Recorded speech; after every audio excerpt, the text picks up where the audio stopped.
Good afternoon. I pray that your Monday was filled with spaces and places of joy, of peace, of happiness, that you had time to laugh or time to smile, if even for a moment.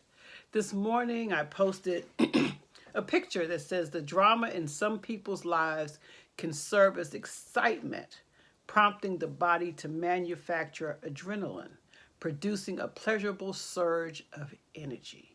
And basically, what it means in a nutshell is when we find ourselves in a hyper aroused state, there is a surge of adrenaline that can feel really good.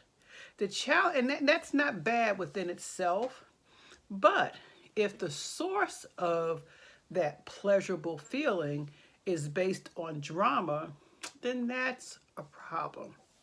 For years, for 7 years until I retired, I worked with a lot of combat veterans or persons who have been traumatized.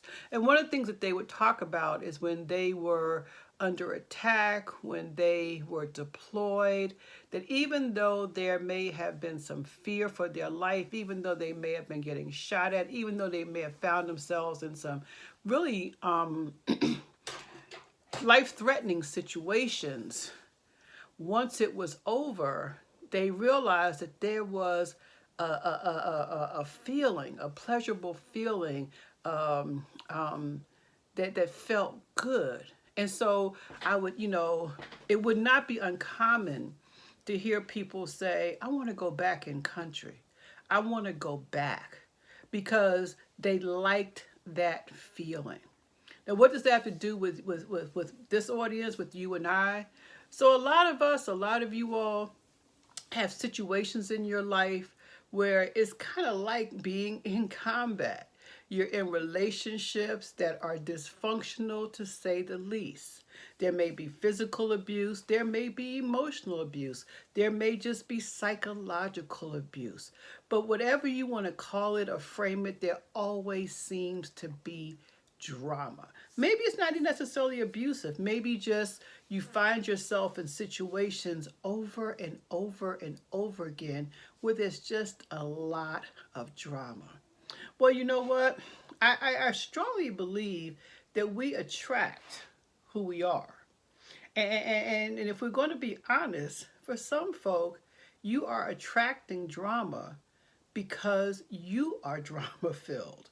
Because that adrenaline rush I talked about in the beginning that comes with drama, you don't like what's happening. You don't like the circumstance. I'm not saying that you like dysfunction, but what I am saying is that there's a part of you that's gotten so used to the adrenaline rush that comes with drama. There's a part of you that's gotten used to what it feels like to be operating at a high stress level, that when things begin to calm down, when you have began to work on some stuff and you've kind of reduced some of the triggers in your life, you'll come back and say, something's not right. I'm bored. And a part of it is because you're not used to living a life that's not filled with drama. You don't know what a balanced life feels like. But the good news is it's something you can learn. The good news is when you live on a balanced scale, and I'm saying a balanced scale because there's some days where things will be off the hook. And there's some days when things will just be wonderful. But what we're aiming for is a sense of balance.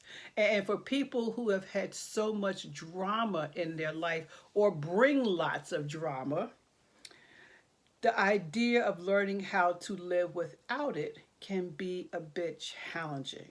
But I want to encourage you, hang in there. Good mental health does not require that your emotions are always on 10, that you're constantly finding yourself bickering, that you're constantly finding yourself in a sense of unease, that you're constantly having to go back and forth with whoever. shop owners, with people who provide services with you, your coworkers, your children, your partner. No matter who it is, you always find yourself just having to deal with yet another thing. Well, I guess first and foremost, as I always talk about acceptance, you may have to accept that maybe you're the one who's bringing the drama. Maybe you're the one, maybe you're the connecting factor with all these places of dysfunction in your life. And that's not something, excuse me, not necessarily to feel bad about. Definitely not nothing to feel shame about. It's simply by acknowledging that for whatever reason, your body, your physiological system has gotten used to that adrenaline rush that comes with drama. And our task now is to help you to get used to that soothing feeling that comes with calm.